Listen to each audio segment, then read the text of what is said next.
do together, I want to complete our focus on the preparation of the sermon and ask about what should go in to every sermon.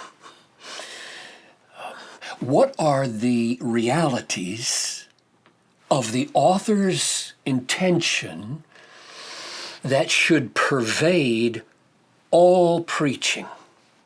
It's kind of a dangerous question because you might be tempted then to read things in that aren't really there. But I think we need to ask the question. Otherwise, the sermon might not even be Christian in the end if we don't ask what should go into all Christian preaching.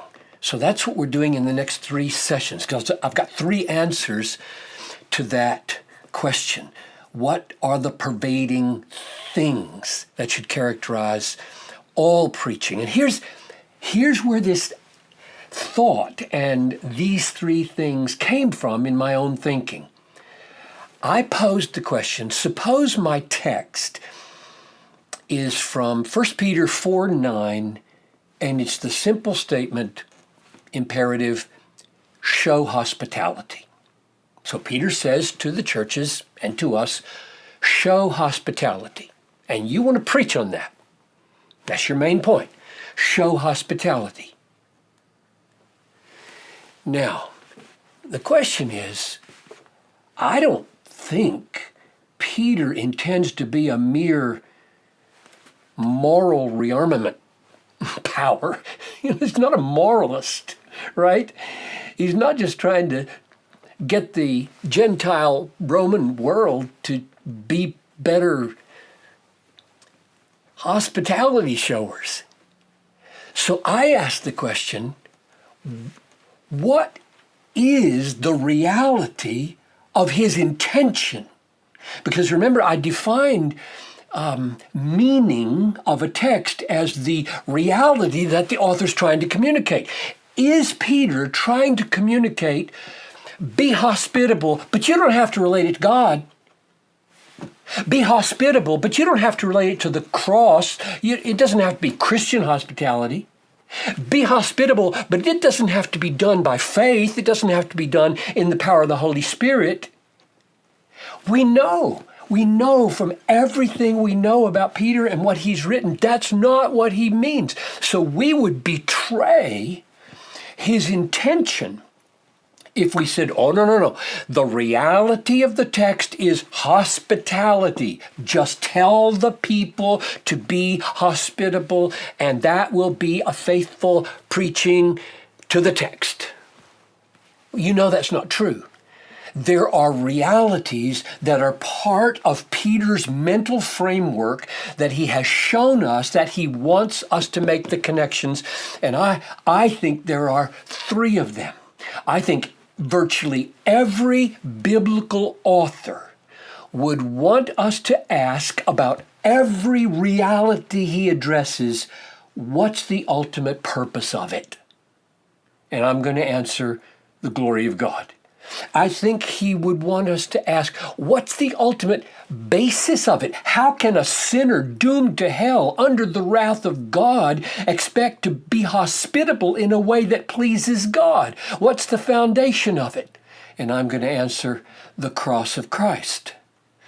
And I think he would want us to ask, by what means does a soul do an act that becomes a stepping stone to heaven so that he's not displeasing the Lord, but is on the narrow road that leads to life?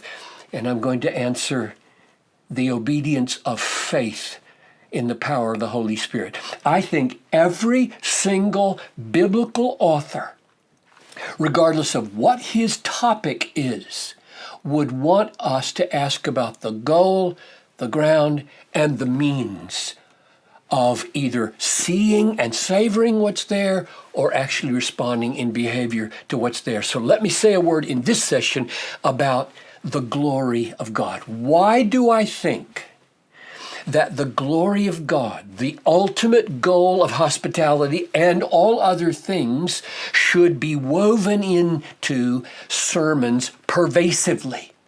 This should characterize your preaching pervasively. People should say over time, what does he talk about all the time? He talks about the glory of God. He talks about the cross of Christ. He talks about the obedience of faith and the work of the Holy Spirit.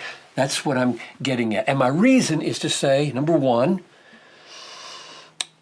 1 Corinthians 10:31, whether you eat or drink or whatever you do, do all to the glory of God. And if you should eat and drink to the glory of God, should you not preach on this text to the glory of God? Did that man not write that text to the glory of God? 1 Corinthians 10:31. And what is sin? I mean, we would all agree, wouldn't we, that part of the aim of preaching is to help people overcome sin. What is sin? Sin is falling short of the glory of God.